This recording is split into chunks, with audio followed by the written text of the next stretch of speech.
Yeah, I think it's a incredible thing to be able to hopefully achieve.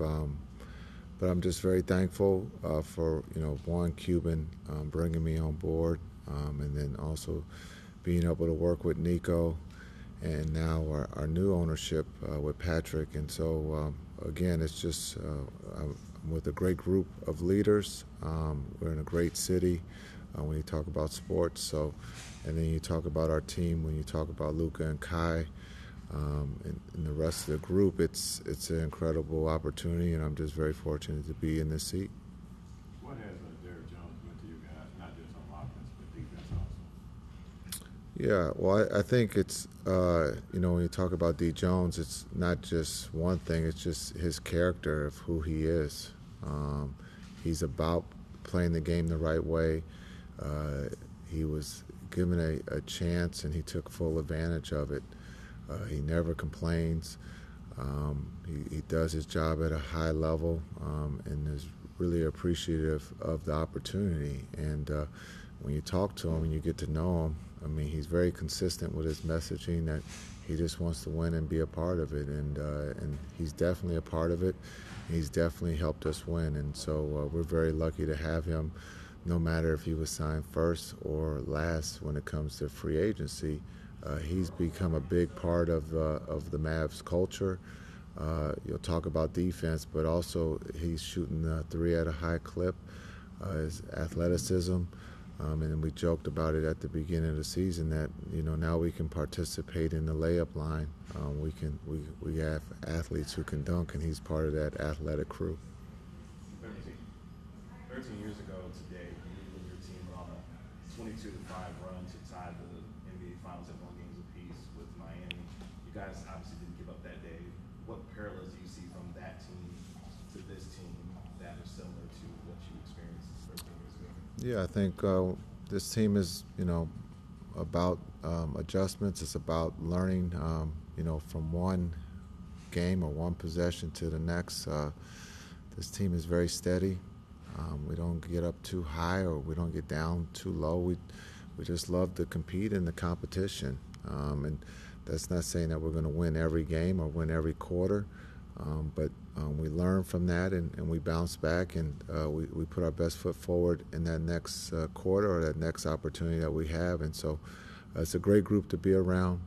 Seeing that last night at dinner, guys had a really good time, and it's really simple. We keep things simple, and they thrive in that situation, and it's fun to be around those guys. Jason, what has the last 3 days been like since Thursday night, just as far as the coaching prep goes, getting the scouting report out? Like, how big is the scouting report? I mean, is it an overload? Is it an overload of players, or what do you really try to get across to them, and to just for your staff too, trying to get ready for this? Yeah, I think for the staff, it can be a little complex, but for the players right now, it's really simple. We've been just really the last couple of days, we've been off mentally and physically to get ready for Boston. Today was about us. We didn't talk or do anything about Boston. That will start tomorrow. And so, really, it's been more for the coaches to get ready. But for the players, again, we will keep it simple. And again, in the last 3 series, come up with a game plan and be ready to execute, and then be ready to pivot if something's not working. What challenges does this Boston team present that probably didn't see against the Clippers, Thunder? Yeah, they're gonna they're well coached. Joe is one of the best coaches in this league. You look at they've been there before. They have talented players, duels. If you want to look at 2, if you want to look at 3, if you want to look at 5, they have quite a few guys who can play the game. They shoot the 3 extremely well. Defensively, they have great hands. They can guard, and so they cause a problem. That's why they're one of the best in the league. And so we got our work cut out. When we'll see what happens. The hoopla circus of the finals is so much different than normal everyday NBA. So what are you telling these guys? You have so many guys who haven't been through a Same messaging as the Western Conference in the first round and second round. It's just basketball. It's just more of you guys that have more opinions, but it's to enjoy it because you're not guaranteed to be here every year. To understand that there's one goal, and that's to win a championship, and there's only 2 teams left, and we're one of them. And so to take pride in that, but to enjoy it, and to understand it's not going to be easy. This is the hardest thing to do, as much as we said the last round is the hardest thing.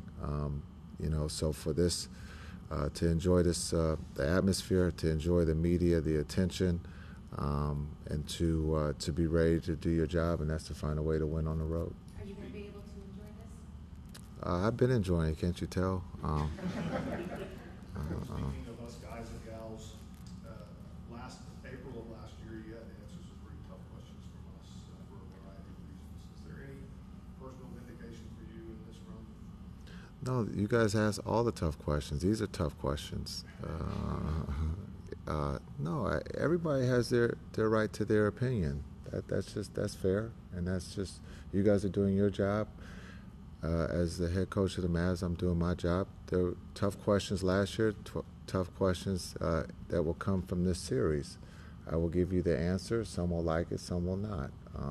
But my job is to help these young men get paid, and also to find a way to win a championship. And I've done that since I was a player, and since I've been a coach. There's a lot of people who have gotten paid from just listening to what I've asked them to do as a player, and then also as a coach.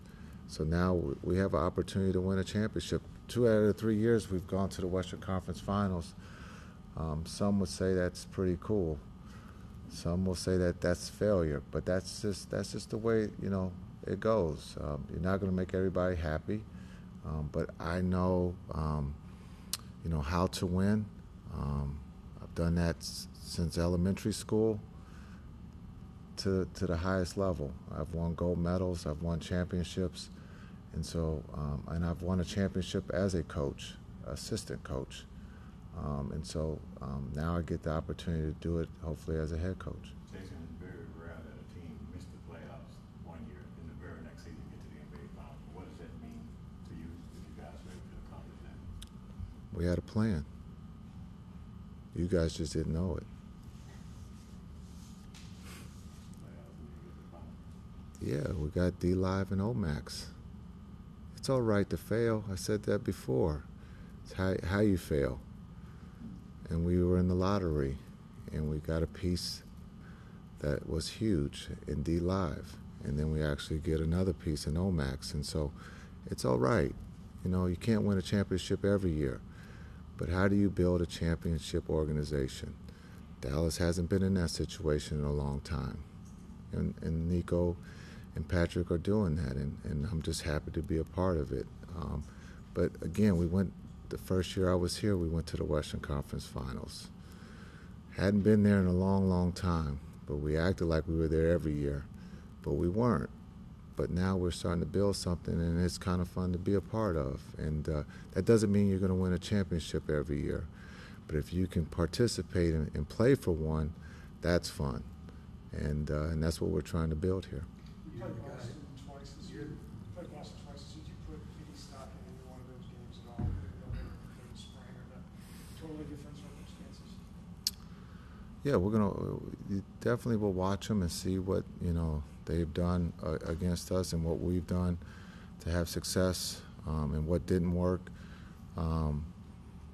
But just like I watched the preseason games of when we were in Abu Dhabi against Minnesota, 2 different teams. I thought Minnesota was really, really good then. I thought we were in a little trouble. But when you look at, with D-Live in Minnesota and Abu Dhabi and the growth that he had, and so the teams are different. Both teams have grown up. Both teams are playing great basketball at this point. So, but we will look at the tape and see what success they had against our defense, and if we had any success against their defense, and we'll try to see if we can get to that more than they can. You're the guy who sits in that chair and gets the accolades and also the arrows. What accolades? Well, I'm just joking. So. But you get a contract. So, but what you know, at the trade deadline, you guys pretty major team in a large way. Yeah. It changed the way you guys play. I wonder, in terms of the whole coaching staff working together, how much revamping was actually done? How much of that was, you know, how difficult was that, and how much credit should your staff be getting on as well? Yeah, I think the staff should get a lot of credit because they have worked extremely hard this year. We joked about it early in the season. Our defense was our offense. It was. We were playing offense at a high level, and we were scoring a lot of points. And then we made a roster change. The league made a roster change. Physicality is part of it, and we adapted to that, and we embraced the physical play, and we used it to our advantage, and that helped us. And so my staff works extremely hard, but again, they love coaching. They love improving the young players. The development sometimes will go unnoticed, but they spend a lot of hours in the gym and helping these young guys. You know, when you look at Hardy, Omax, you know, Lively, you know, being able to work, and then there's a trust factor that those guys have with the staff, that they trust what they're selling because they're doing it at a very high level. Jason, you mentioned Lively a few times. How has his development and impact throughout the course of the season? It seems like he's peaking right now. How is that compared to what maybe your reasonable expectations were when you drafted him? You know, in a lot of it, kind of as a project at that point. Yeah, I think when we got Lively, we felt that it was going to, you know, fill one of the holes that Luka was looking for. You know, a vertical guy. Had some similarities to Tyson when you talk not just his physical or his build, but his voice. You know, as a rookie, he talked a little bit more than normal, and so you could see the future of him being the anchor of the defense. The future just happened to come a lot faster after Abu Dhabi and Madrid. You could see that he wanted to be the sponge. He wanted that responsibility, and sometimes you know, young players will shy away from that, but he ran to it, and to be able to, you know, rim run. There's no plays called for him. He benefits from Luka and Kai getting downhill, and then on the defensive end, or take that back, offensively, missed shots giving us. He's gotten some big offensive rebounds for us throughout the season, and so his growth of offense, understanding, you know, sometimes in AAU basketball, if a play isn't ran for you, you go into a different team. But for him, he just plays his role, does his job at a high level, and then defensively, being able to switch, guard on the perimeter, and then also protect the rim. And then, as we've always talked about, the only way you can have a good defense is by rebounding the ball, and he does that for us. And so I joked about, you know, Abu Dhabi trip. You know, it was an eye-opener for him going against Gobert and Towns and Reed. But you can see from that point to where he is today, there was a big jump, and we're happy that he made that jump. Jason, I know you mentioned just the way that the officiating changed, right? Yep. And difference in physicality. How have you guys been able to take advantage of that, and how have you seen that? Or is it even cranked up a little bit more in the playoffs in terms of how the game is being officiated or not being officiated? I mean, the first 3 or 4 minutes, you got to figure out, you know, what's being called, and then pivot from there. But the physicality, definitely, I think, after All-Star break, definitely was a little bit more of the touch foul went away. The defense had a fighting chance, and I think that's what the league was looking for, was not the score to be 150 to 160, but that it was a little bit more competitive and that the defense did have a chance to guard the offensive player. And I think that's where the physicality came back into play. Coach Kidd with Omax, he was on the practice floor today.